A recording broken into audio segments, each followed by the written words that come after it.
Hello students, आज जो है हम सेट जो है नाइन्थ क्लास का जो 19th क्वेश्चन है यानी कि थर्ड पार्ट सोल्व करेंगे। सेकंड दो पार्ट जो है मैं पहले ऑलरेडी सोल्व कर चुकी हूँ, जो आप लोगों के पास पहुँच चुका होगा। अगर आप लोगों ने नहीं देखा है तो मेरा जो है चैनल सब्सक्राइब कर लेना और पार्ट 1 और 2 को देख लेना। ये पार्ट 3 है और पार्ट 3 में जो 19th क्वेश्चन है वो है एक फ्लाईओवर की त्रिभुजाकार दीवार में विज्ञापनों के लिए प्रयोग किया गया है। दीवार की भुजाएं जो है 122 मीटर, 22 मीटर और 120 मीटर है। इस विज्ञापन के में प्रति वर्ष 5,000 रुपये की प्रति मीटर की प्राप्ति होती है। एक कंपनी ने दीवार के विज्ञापन देने के लिए 3 महीने के लिए किराए पे लिया। उसने कुल कितना किराया दिया? देखो इस क्वेश्चन में क्या है, पहले तो दीवार की 3 भुजाएं दे रखी हैं। दीवार की 3 भुजाओं का मतलब क्या हो गया? एक त्रिभुज। अब क्या है, इस त्रिभुज के ऊपर विज्ञापन लगना है। इस त्रिभुज के ऊपर विज्ञापन लगेगा तो सबसे पहले इसका क्या निकालेंगे? अक्षेत्रफल। और तीनों भुजाएं क्या हैं? अलग अलग हैं। तो विषमबाहु त्रिभुज का अक्षेत्रफल निकालते हैं तो हम कौन सा फार्मूला लगाते हैं? हीरोन्स फार्मूला लगाते हैं। अब जब हीरोन्स फार्मूला क्या होता है कि त्रिभुज का क्षेत्रफल होता है एस, एस माइनस ए, एस माइनस बी और एस माइनस सी। एस जो होता है वो क्या होता है? परिमाप का आधा। और ए बी सी जो होती हैं वो त्रिभुज की तीनों भुजाएं होती हैं। अब हमारी पहली भुजा 122 है, दूसरी भुजा 22 है, तीसरी भुजा 120 है। तो इसका परिमाप बन गया 264 और इसका एस निकालेंगे यानी कि परिमाप का आधा। तो परिमाप का आधा कितना हो गया? 132। अब फार्मूला लगा देंगे कि 132 माइनस 122 यानी कि पहली भुजा, 132 माइनस 22 यानी कि दूसरी भुजा और 132 माइनस 120 यानी कि तीसरी भुजा। अब इनको सारों को सोल्व करेंगे तो 132 गुना में 132 में से 122 गए 10, 22 गए 110 और 120 गए तो 12। अब 32 का जो फैक्टर है वो कर लिया हमने 12 गुना में 11, 10 एज इट इज़। 110 का हमने फैक्टर कर लिया 11 गुना में 10 और गुना में 12। फैक्टर क्यों करते हैं? क्योंकि हम फिर क्या बनाते हैं? पेयर बनाते हैं, जोड़े बनाते हैं और जोड़े करके जो है वर्ग जो है वो हट जाता है, वर्गमूल खत्म हो जाता है।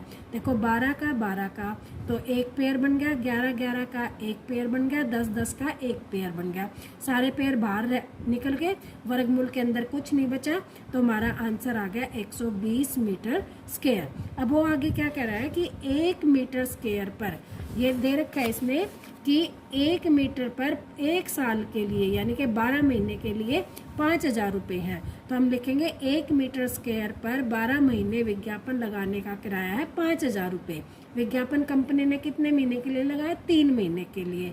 तो हमने क्या किया कि 5,000 बटे में 12 और गुना में 3 और ये 1 मीटर स्क्वायर पे था। हमारा जो क्षेत्रफल निकला वो कितना निकला? 1320 मीटर स्क्वायर। तो 1320 मीटर स्क्वायर पर विज्ञापन लगाने का जो किराया आएगा वो क्या आएगा? 5,000 बटे में 12 गुना में 3 गुना में 1320 और आंसर हमारा आ गया 1,65,000 रुपये। आई होप आप लोगों को ये क्वेश्चन समझ में आ गया होगा। बहुत इंपॉर्टेंट क्वेश्चन है, फाइनल में भी आने की पूरी प्रोबेबिलिटी है इस क्वेश्चन की कि ये क्वेश्चन फाइनल में आ सकता है। लास्ट जो क्वेश्चन था 20 वो सोर्स बेस्ड क्वेश्चन है। हर बार जो है अब ये जो सोर्स बेस्ड क्वेश्चन है आएगा 4 नंबर का, हर पेपर में आएगा, फाइनल में भी आएगा, हर सेट में आएगा, हाफ ईयरली में भी आएगा। तो इसको सोल्व करने के तरीका सीखो क्या है कि उसने क्या दिया है। ये देखो कि 10वीं कक्षा में कक्षा शिक्षक एक छात्र के परिणाम का विश्लेषण तैयार कर रहे हैं।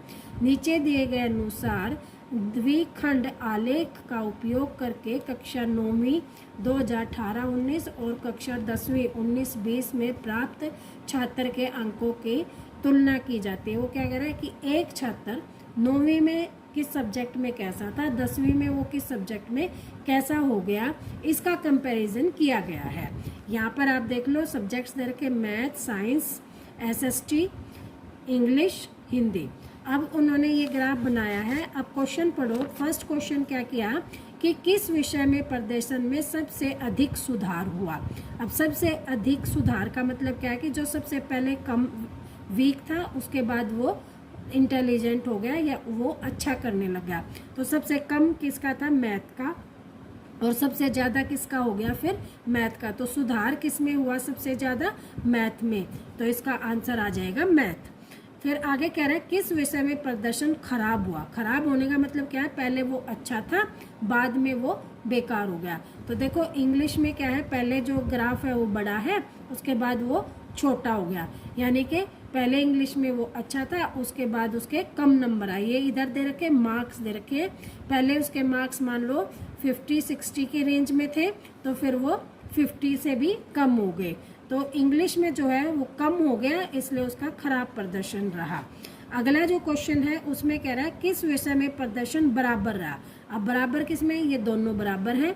तो हिंदी में जो प्रदर्शन है, ये सब्जेक्ट क्या है, हिंदी, तो हिंदी में जो प्रदर्शन है वो बराबर रहा। उसके बाद है what is the difference in math subject, गणित विषय में क्या अंतर था। तो गणित विषय में देखो पहले उसका गणित विषय में 30 नंबर थे, उसके बाद उसके गणित विषय में कितने नंबर हो गए, 60। तो जो अंतर है वो 60 माइनस 30 यानी कि 30 का रहा। तो इसका ऑप्शन आ गया 2। आई होप आप लोगों को ये क्वेश्चन भी समझ में आ गया होगा। आप अच्छी तरह से इस पेपर की तैयारी कर लेना, ताकि आगे ये जो क्वेश्चन आए तो आप लोगों को अच्छी तरह से आ जाए।